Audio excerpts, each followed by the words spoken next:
काफी लोगों के सवाल थे कि भाई साहब ऐसा कोई इन्वेस्टमेंट है जिसमें हम 10 से 15 साल इन्वेस्ट करें और उसके बाद हमारी पेंशन चालू हो जाए, और कितनी 2000, 5000, 10,000, 50,000, क्या 1 लाख रुपए महीना पेंशन मिलना पॉसिबल है? क्योंकि देखो बहुत सारे ऐसे लोग हैं जो जीवन भर काम नहीं करना चाहते। जो 20 से 25 साल की उम्र के बंदे हैं वो चाहते हैं कि भैया हम 10-15 साल करें उसके बाद फाइनेंशियल फ्री हो। तो उसके लिए कितना इन्वेस्ट करें, क्या एजम्पशन लेके चले और क्या क्या स्थिति हो सकती है। तो मेरी आपसे रिक्वेस्ट है प्लीज इस वीडियो को जरूर देखना, काफी मजा आएगा जो कैलकुलेशन हम करेंगे उसमें। तो इस वीडियो के माध्यम से कुछ प्रश्न है उसकी ठोस बातें करेंगे। सबसे पहले कि क्या 1 लाख रुपए महीना हम निकाल सकते हैं। दूसरा, क्या 15% जो एजम्पशन लेके चल रही क्या वो गारंटेड है या नहीं। तीसरा, भाई साहब इन्फ्लेशन का क्या, क्योंकि जरूरी नहीं आज के जो 50,000 है वो 15 साल के 50,000 के बराबर हो। क्या टैक्स की क्या स्थिति, क्योंकि देखो यार जो आज है ना उसके बारे में हम सोच सकते हैं 20-30 साल बाद क्या टैक्स हो, 15 साल बाद हो, ना मैं बता सकता हूँ ना आप बता सकते हो, ना ऊपर जो टैक्स कैलकुलेट करते हैं जो रणनीति बनाते हैं वो बता सकते हो। हम इस वीडियो के माध्यम से सारी चीज देखेंगे। सबसे पहले देखते हैं भाई साहब जो सबसे इंपॉर्टेंट है वो एक ही चीज है, वो है इन्फ्लेशन, महंगाई। वो कहते हैं ना एक गाना आया था बहुत कि महंगाई खाए जाते, मतलब कहने का मतलब है कि महंगाई जो है वो बहुत बुरी चीज है और समय के साथ जिसने इसको नहीं समझा वो खा जाती है, मतलब परेशान कर देती है। आज के 10-15 साल पहले जो दूध का भाव था वो आज का नहीं, और आज के 15 साल बाद जो दूध का भाव होगा वो आज नहीं होगा। हो सकता है 50,000 रुपये महीना 15 साल पहले बहुत ज़्यादा हो लेकिन आज कम हो, और 15 साल बाद 50,000 की क्या वैल्यू है।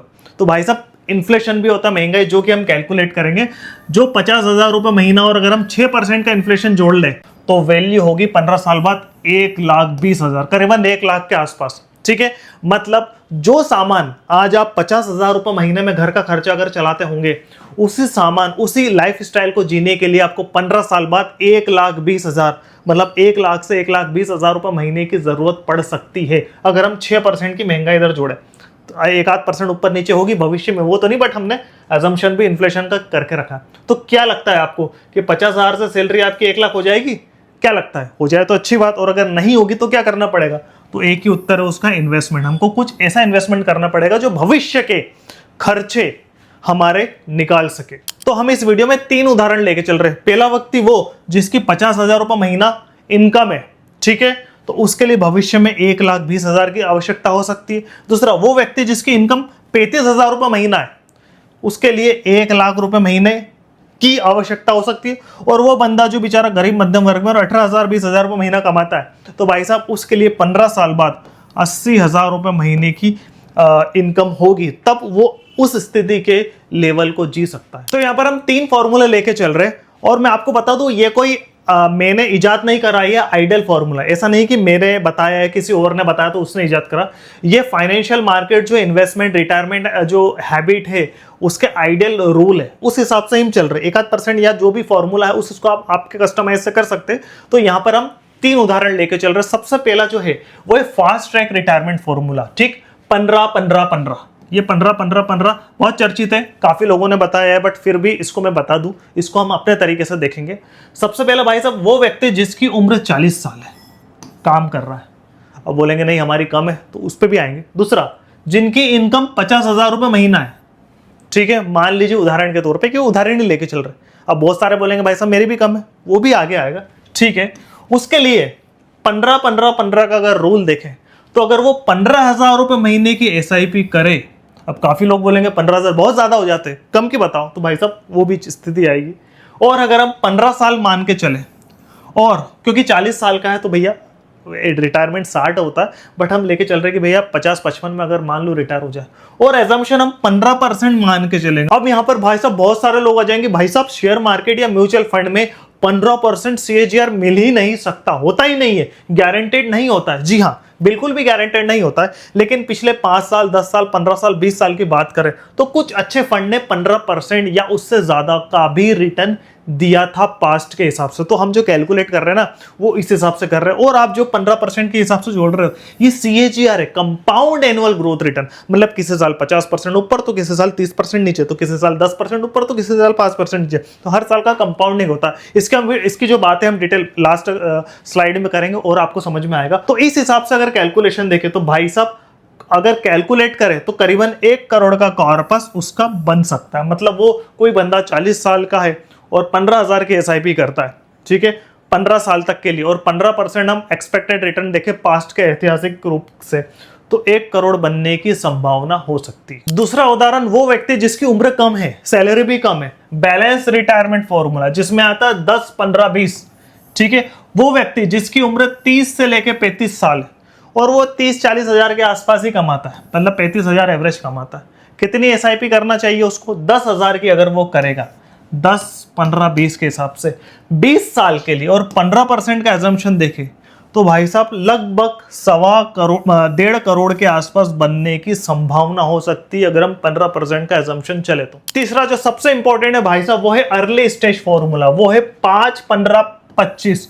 मतलब कोई बंदा अभी कॉलेज से निकला है या जॉब करने लगा हो, 20 से 30 साल की उम्र का कोई बंदा है, ठीक, जिसकी मंथली इनकम अगर 18 से 20 हजार रुपए महीना है, और अगर वो सिर्फ 5,000 के एसआईपी करे 25 साल के लिए, क्योंकि अगर 20 साल की उम्र में करेगा तो 45 में रिटायर होने की संभावना है, और 30 साल में करेगा तो 55, तो हमने जो 60 है उसको भी 5-10 ऊपर एक एजम्पशन लेके चले कि भाई साहब जल्दी हो जाए, क्योंकि उम्र अच्छी रहेगी और पैसा रहेगा तो हम थोड़ी लाइफ एंजॉय कर सकते हैं। तो टोटल इन्वेस्टमेंट 15 लाख, तो करीबन 1,64,00,000 बनने की संभावना होगी अगर हम 15% का CAGR अजम्पशन करके चले तो। अब यहाँ पर काफी लोगों के सवाल आते हैं, सर मेरी उम्र 50 साल है और मैं 5,000 की कर सकता हूं, तो क्या मैं 1 करोड़ कमा लूंगा? नहीं। देखो हर चीज की कैलकुलेशन होती, ऐसा थोड़ी ना कि 500 रुपए की एसआईपी कर दी और 2 करोड़ बन जाएंगे। मैथमेटिकली तो बन सकता है, वो कितने सालों में बनेंगे, बट एक रियलिस्टिक कैलकुलेशन होती है। अगर आपकी सैलरी कम है, एसआईपी कम है, तो आपको फाइनेंशियल फ्रीडम में समय लग सकता है और शायद प्रॉब्लम भी आ सकती है। तो इसलिए हवा में बात नहीं हो रही कि भैया मैं 10,000 रुपए नहीं कर सकता, 3,000 कर सकता हूं, भैया बताओ ना 3,000 में होगा क्या? नहीं साहब, ऐसा नहीं है। कैलकुलेशन रियलिस्टिक होता है। हाँ, एजम्पशन हम कर सकते हैं कम ज्यादा, अगर आप इसको 15% की जगह 30% एजम्पशन करके चले तो हो सकता है कम अमाउंट दिखे, लेकिन 30% कोई गारंटेड है क्या? मिसलीडिंग, मिस इंफॉर्मेशन है। 30% share market, equity, mutual fund में मिलता ही नहीं। हाँ चलो ठीक है, कभी किसी साल मिल गया वो अलग बात है, लेकिन 30-40% गिर भी जाता है, ध्यान रखना। इसलिए ये मिसलीडिंग, मिस इंफॉर्मेशन होता है कि भैया हम कम अमाउंट लेके चले और पिछले 3 साल 5 साल में किसी फंड ने मान लो 20% दिया तो 20% ही एजम लेके चले। नहीं साहब, ऐसा नहीं है।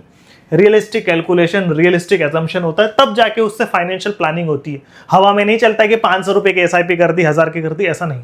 तो यहां पर आपके सामने मैंने तीनों रियलिस्टिक केस रखे, 15,000 की एसआईपी, 10,000 की एसआईपी और 5,000 की एसआईपी। अमाउंट अगर कम है, समय ज्यादा देना पड़ेगा, समय ज्यादा है तो अमाउंट कम लगेगा। यही है फाइनेंशियल फ्रीडम की जर्नी। अब आता है असली खेल कि भैया किसी बंदे ने मान लो 10,000 की एसआईपी, 15,000 की एसआईपी या फिर 5,000 की एसआईपी करी और 15 साल, 20 साल, 25 साल बाद मान लो एजम्पशन के हिसाब से उसका कॉर्पस बन गया, ठीक है। अब उस जो कॉर्पस बना है उससे हम कैसे रिटायर हो सकते? तो देखो मैंने SWP के ऊपर बहुत सारी वीडियो बनाई है, काफी अच्छी अच्छी बनी है, जिसमें 3 बकेट स्ट्रेटजीज भी है। काफी, मेरा यूट्यूब चैनल ही जो है उस कारण फेमस हुआ। आप नीचे डिस्क्रिप्शन में देखोगे या म्यूचुअल फंड प्लेलिस्ट में देखोगे SWP, तो आपको समझ में आएगा कि SWP होता क्या है, किस तरीके से काम करती है। बट फिर भी हम एक रफली देखें तो भैया सिस्टमेटिक विड्रॉल प्लान, हम जैसे 5,000, 10,000, 15,000 की एसआईपी करते हैं, हमारे किसी महीने की किसी 1 तारीख या 10 तारीख या 5 तारीख जो भी आप सिलेक्ट करते हो, उसमें से एसआईपी अमाउंट कट के आपके म्यूचुअल फंड में लग जाता है।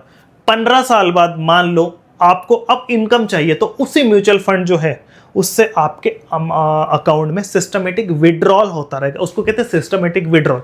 एसआईपी मतलब अकाउंट से फंड, म्यूचुअल फंड में, सिस्टमेटिक इन्वेस्टमेंट प्लान, और SWP मतलब आपके फंड से अकाउंट में, सिस्टमेटिक विड्रॉल प्लान। तो मान लो हमारा जो कॉर्पस है वो करीबन 1 करोड़ के आसपास बन चुका है उदाहरण के तौर पे, ठीक, और हम उसमें 1 लाख रुपए महीना निकालते हैं, ठीक है। यहां पर जो सबसे बड़ी गलती करते हैं लोग वो ये है कि जो पूरा फंड है 1 करोड़ का ना, इसको स्विच कर देते हैं लिक्विड या फिर हाइब्रिड में, ठीक। रीजन क्या है नहीं करने का और करने का मैं बताता हूं। नहीं करने का बताता हूं, जैसे ही आप इस 1 करोड़ के फंड को लिक्विड या हाइब्रिड सेफ में ले जाओगे ना, तो 1 करोड़ पे टैक्स नहीं लगेगा। हो सकता है 20 लाख, 25 लाख, 30 लाख का जो भी इन्वेस्टमेंट हो, 40 का उस पर ना लगे, क्योंकि वो आपका इन्वेस्टमेंट है। लेकिन जो गेन है 40 लाख, 50 लाख, उस पे 12.5% का CAGR टैक्स लग सकता है, ठीक है। टैक्स लगेगा और वो आपको देना पड़ेगा। इसलिए बेहतर यही है कि जो 1 करोड़ का जो हमारा जो भी फंड हो, large cap, small cap, mid cap, उससे SWP चालू करे तो ज्यादा बेटर है। ठीक है। और सबसे अच्छा है कि भैया उसमें से 8 से 10 लाख आप निकाल के लिक्विड में डाल सकते हो, फिर उसको करो, तो वो भी एक बकेट बन जाती है कि इस बकेट से उसमें डालो। और डिटेल में समझना चाहते हैं तो 3 बकेट स्ट्रेटजी देखेंगे तो आपको ज्यादा समझ में आएगा। दूसरा सबसे इंपॉर्टेंट बात यह है कि जब हम किसी फंड को 5 साल, 10 साल, 15 साल, 20 साल, 25 साल मान लो चलाते हैं ना, तो हमारी जो रुपी कॉस्ट एवरेजिंग है बहुत अच्छी होती। तो भविष्य में मार्केट अगर गिरता भी है ना, तो एनएवी में शायद इतना फर्क नहीं पड़ता, क्योंकि हमने उतार और चढ़ाव हर जगह एवरेजिंग करी। तो यही रुपी कॉस्ट एवरेजिंग का फायदा होता है कि भाई साहब अगर मार्केट गिरा भी 10%, 20%, 25%, तो भी हमारा पोर्टफोलियो हरा ही रहता, क्योंकि हमने बहुत कम जो प्राइस है उस पर एवरेजिंग करी है। तो यही फायदा होता है लॉन्ग टर्म एसआईपी का। तो अगर हम 1 लाख रुपए महीना निकाल रहे, जो हमने वीडियो के स्टार्टिंग में बात करी थी, क्या 1 लाख रुपए पॉसिबल है? मतलब हम 12 लाख रुपए निकालते और अगर हम 15 का एजम्पशन लेके चल रहे, जरूरी नहीं 15, कम ज्यादा भी दे सकता है। और अगर हम सिर्फ 12 लाख निकाले, मतलब 12%, 1 करोड़ का 12% होता है 12 लाख, तो ये 12%, हमने 3% छोड़ दिया। क्यों?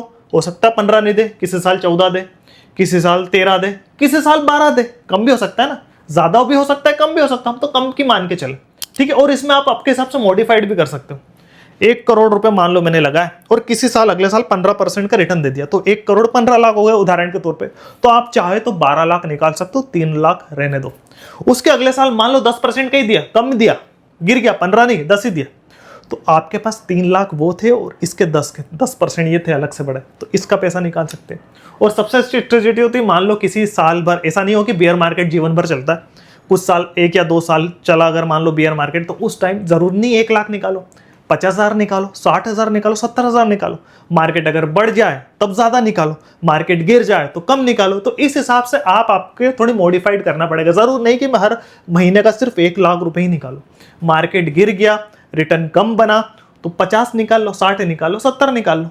और बढ़ गया तो भैया अच्छी बात है, थोड़ा ज्यादा निकाल सकते हो। तो ये सारा जो कस्टमाइजेशन है ना, आपको करना पड़ेगा। अब सबसे इंपॉर्टेंट 3 बातें जो इस वीडियो की सबसे इंपॉर्टेंट है। सबसे पहला कि भैया क्या 15% गारंटेड है? नहीं। शेयर मार्केट, म्यूचुअल फंड में कोई भी रिटर्न गारंटेड नहीं होता। तो ये 15% हमने क्यों माना? देखो, पिछले 5 साल, 10 साल, 15 साल, 20 साल के ऐतिहासिक रूप में देखा तो काफी अच्छे म्यूचुअल फंड ने 15% या उससे ज्यादा दिया था पास्ट के हिसाब से। और इनफैक्ट निफ्टी की बात करें, सिर्फ लार्ज कैप निफ्टी की भी, तो भाई साहब 11.27 एवरेज अप्रोक्स के आसपास 11.30% CAGR के आसपास दिया है पिछले 25-26 साल में। तो 11.30 मान लो, अगर 11.5 भी मान लो, तो क्या हर साल 11.5 दिया? नहीं। मैं आपको बताता हूँ किस तरह से कैलकुलेट हो जाता। ये मेरी अपनी ब्लॉगिंग साइट है, पिछले 2000 से लेकर 2025 तक 11.30 मतलब 2.7 के आसपास रिटर्न दिया है। तो निफ्टी ने हर साल नहीं दिया है भाई साहब।